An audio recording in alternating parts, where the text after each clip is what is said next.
Assalamualaikum warahmatullahi wabarakatuh. Selamat sore dan salam sejahtera bagi kita semua.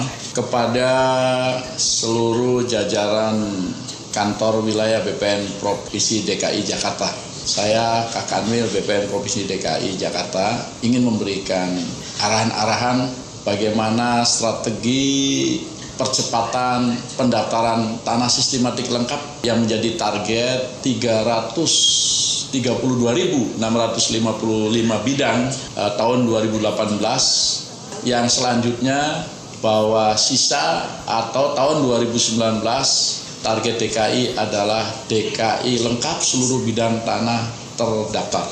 Ibu Bapak sekalian, jadi satker yang ada di DKI hanya 5 satker, sehingga kalau tahun 2018 ini target PTSL 332.655 rata-rata, per satkernya ada 66.500. Nah ini kalau di rata-rata, namun tentu proporsional karena juga tergantung daripada bidang tanah yang terdaftar dan sisa yang belum terdaftar di masing-masing wilayah. Nah, ini kebetulan seperti Jakarta Timur itu mendapatkan yang terbesar, yaitu 140.000 bidang. Nah, kebetulan lagi Jakarta Pusat hanya 30.000 bidang. Dan diharapkan target tahun 2018 ini kita bisa terselesaikan, tercapai 100%. Ini tentu ada kiat-kiat.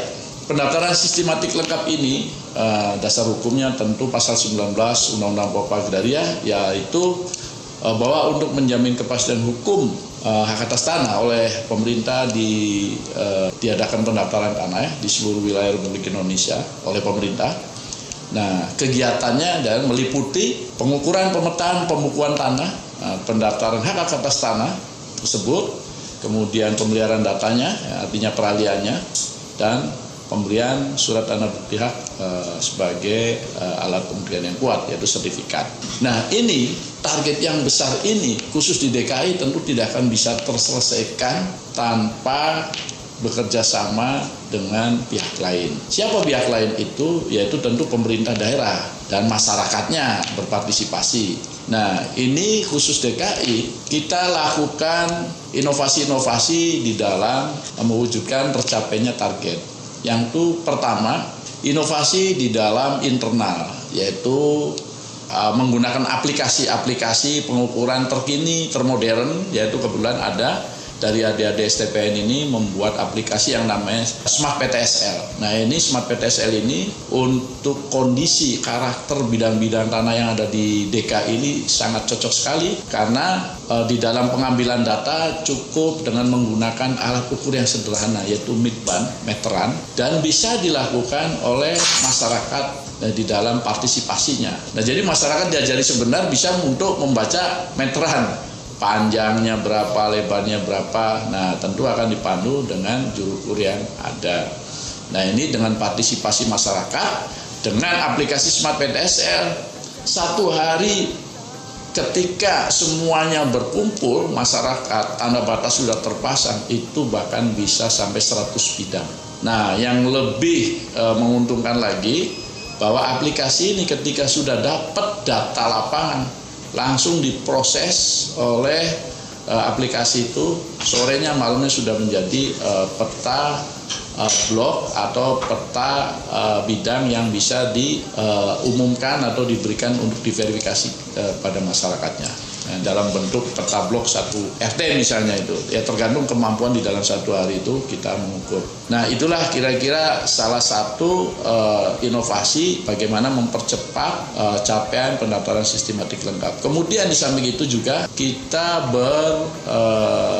berkolaborasi dengan pemerintah daerah. Kita sampaikan pemahaman bahwa pendaftaran tanah ini milik pemerintah ya pusat ya daerah. Nah, ini di DKI tahun 2018 ini terwujud kolaborasi mengenai sumber dana. Jadi dari 332.655 bidang, APBN hanya 50.000, sisanya pemerintah daerah, yaitu angkanya lebih kurang 120 miliar.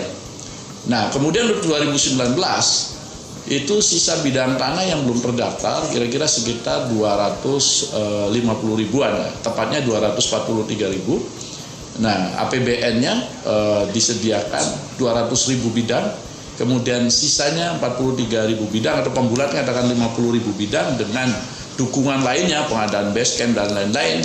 Itu pemerintah provinsi menyediakan dana lebih kurang 111 miliar untuk tahun 2013 dan diharapkan DKI akan menjadi provinsi pertama lengkap seluruh bidang tanahnya terdaftar. Nah, ini kalau ini terwujud merupakan provinsi pertama dan menjadi barometer bagaimana kiat-kiat mempercepat pelaksanaan pendaftaran tanah sistematik lengkap. Nah, kemudian pelaksanaan PTSL ini tidak cukup dengan membangun inovasi seperti aplikasi pengukuran, kemudian penyediaan dana. Penting lagi adalah masyarakat. Masyarakat ini di dalam ketentuan punya kewajiban memasang tanda batas. Nah, kita tahu karakter masyarakat DKI ini, masyarakat Jakarta ini sibuk semua. Nah, apapun yang kita sudah siapkan, mobilisasi juru ukur dan lain sebagainya, kalau masyarakatnya tidak berpartisipasi, kalau objek PTSL-nya tidak ada, itu tidak akan berhasil. Nah, untuk itulah kita bangun yang namanya Gema Patas, yaitu singkatan dari Gerakan Masyarakat Memasang Tanda Batas, yang merupakan kewajiban daripada pemilik tanah. Ini kita sampaikan pada Pak Gubernur launching Gema Patas di DKI ini adalah tindak lanjut dari launching Gema Patas yang dilakukan oleh Pak Menteri ATR BPN di Bali. Tahun 2017 Bali sudah lakukan Gerakan Masyarakat Pemasangan Tanda Batas. Jadi DKI ini menindaklanjut daripada launching yang sudah dilakukan di Bali. Nah, ternyata hasilnya memang cukup signifikan. Dengan gerakan ini seluruh masyarakat pemilik tanah di DKI memasang tanda batasnya, yaitu masing-masing dengan persetujuan para pihak berbatasan. Nah, dengan cara ketika itu tembok milik siapa dikasih tanda, kalau belum ada tandanya dipasang tanda batasnya, ya bisa patok besi, bisa patok kayu, bisa beton dan lain sebagainya, sehingga ketika tanda batas sudah terpasang dan pemilik tanah pada hari H pengukuran atau pengumpulan data yuridis fisik tim BPN datang ke lapangan tidak ada di tempat, tidak ada masalah. Berikan kuasa kepada RT, kepada tetangga dan seterusnya. Kita bisa lakukan pengukuran karena itu tanda batas sudah kuat. Dan ini sangat signifikan sekali. Karena kepastian daripada objek salah satunya adalah kepastian batas-batas tanahnya. Nah, kepastian batas ini didapat ketika batas tanah ditunjuk atau ditetapkan oleh mereka, pemilik tanah dan pihak-pihak yang berbatasan saling menyetujui. Inilah gerakan masyarakat tanah batas di Jakarta masih terus berlangsung digalakkan, sehingga seluruh bidang tanah di Jakarta akan terdaftar dengan tanda batas yang terpasang. Nah, sehingga perwujudan kepastian hukum atas subjek siapa pemiliknya nantinya ya, atas objek letak, batas dan luasnya itu akan benar-benar terwujud. Inilah saudara-saudara sekalian ya di seluruh jajaran. Jadi kiat-kiat seperti ini harus diperhatikan bahwa tanda batas harus dipasang, kemudian data fisik, ukuran-ukuran juga harus akurat ya. Semua ukuran harus terpetakan, kemudian data yuridis juga harus terhimpun sehingga akan terwujud kepastian subjek dan objeknya. Demikian barangkali sedikit arahan ya kali ini untuk bagaimana kita dapat mempercepat pendaftaran tanah sistematik lengkap yang menjadi target DKI tahun 2018 dan persiapan target DKI tahun 2019 menuju DKI lengkap seluruh bidang tanah terdaftar ini bisa kita lakukan sejak ini. Demikian, terima kasih atas perhatiannya. Mohon maaf apabila ada hal yang kurang berkenan. Wassalamualaikum warahmatullahi wabarakatuh. Selamat sore. Merdeka. Ada sekitar 1,6 juta bidang tanah. Dan dari angka itu kita masih memiliki PR cukup besar untuk memastikan bahwa ada pencatatan atas kepemilikan yang benar, baik. Nah, hari ini kita melakukan sosialisasi gerakan masyarakat pemasangan tanda batas. Kita berharap agar satu saat tahun depan Jakarta akan memiliki peta dasar, yaitu Jakarta 1. Peta dasar ini akan menjadi rujukan untuk semua informasi kewilayahan di DKI, termasuk nanti di atasnya informasi perpajakan, informasi kependudukan, informasi atas kepemilikan aset-aset, baik tanah maupun barang-barang lainnya.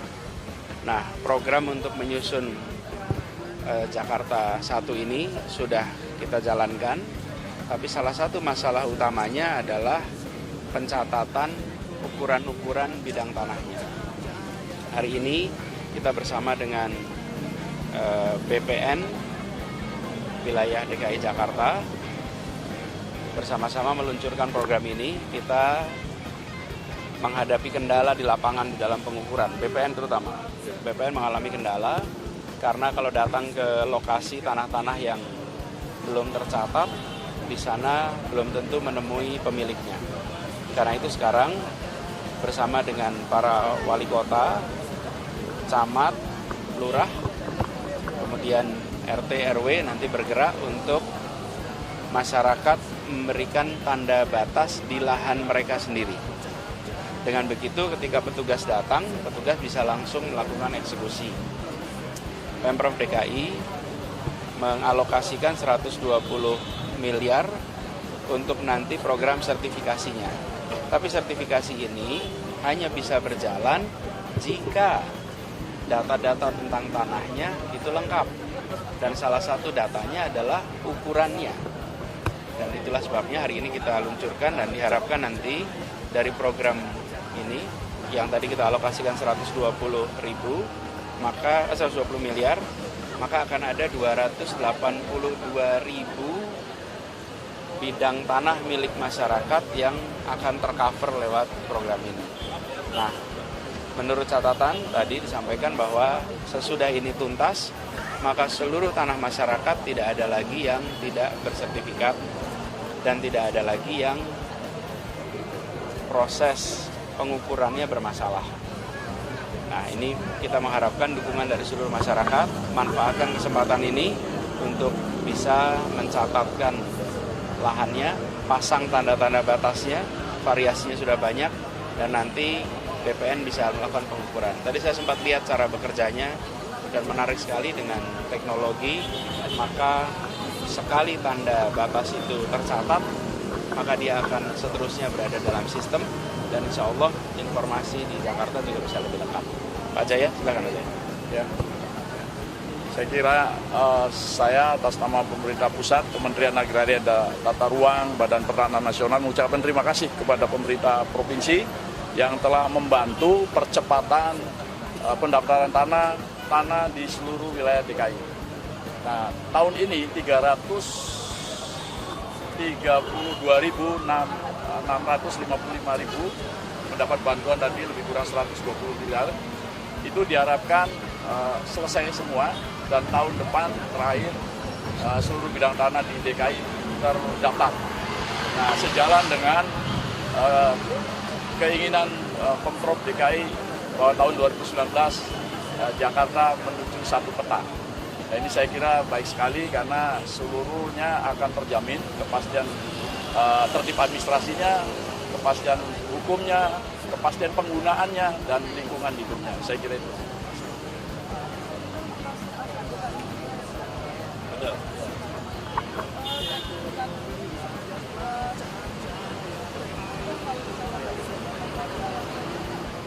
Betul, dan pagi ini saja sudah kita lihat ada beberapa tempat yang memang punya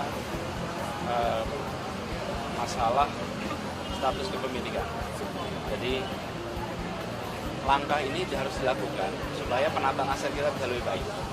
Mau tidak mau harus ada ukuran. Banyak dari aset-aset kita itu tidak bersertifikat dan ukuran-ukurannya, batas-batasnya juga belum jelas. Jadi kita sekaligus dengan program ini kita tuntaskan. Mudah-mudahan semuanya bisa tuntas tahun ini. Ya, yuk. Oh, gini, kalau fasilitas itu kita ingin agar lebih banyak event-event olahraga dunia di Jakarta, karena itu salah satu cara untuk merawat. Kemudian yang kedua, bagi masyarakat di Jakarta sendiri, Pemprov insya Allah akan bikin program untuk bisa menggunakan fasilitas itu. Karena salah satu kendala yang dihadapi masyarakat adalah biaya sewa yang seringkali tinggi, biaya penggunaan. Nanti kita akan alokasikan anggaran yang cukup sehingga warga di Jakarta bisa merasakan fasilitas kelas dunia yang ada. Harapannya adalah prestasinya meningkat. Hari ini saja kita sudah bersyukur bahwa Jakarta itu kontribusi sepertiga kira-kira dari emasnya. Peraknya juga hampir separuh. Artinya potensi atlet di Jakarta itu besar. Dan teman-teman tahu juga sudah sejak awal 2018 kita canangkan gerakan Festival Olahraga Sepanjang Tahun.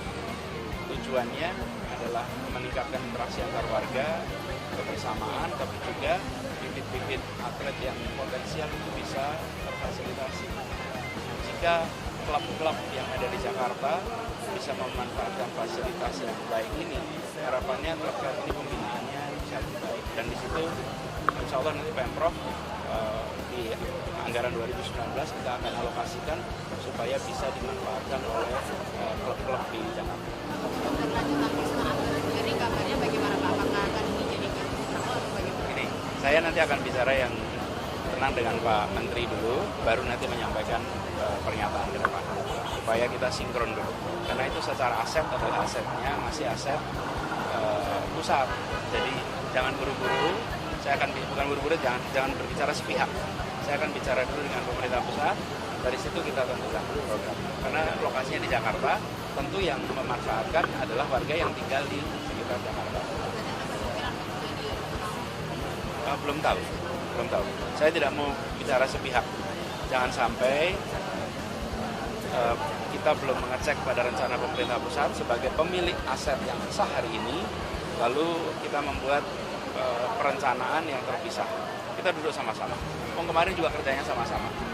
Tapi kemarin konsentrasi kita full pada penyiapan pelaksanaan. Alhamdulillah dan baik. Sekarang kita bermanfaat. Ayo buat sertifikatmu, bukti sertifikat milikmu. Jadi lebih yakin kepastian haknya. Ayo buat sertifikatmu, hidup menjadi lebih baik. Masyarakat senang, ekonomi rakyat lancar jaya. Ayo buat sertifikatmu, bukti sertifikat milikmu. Jadi lebih yakin kepastian haknya.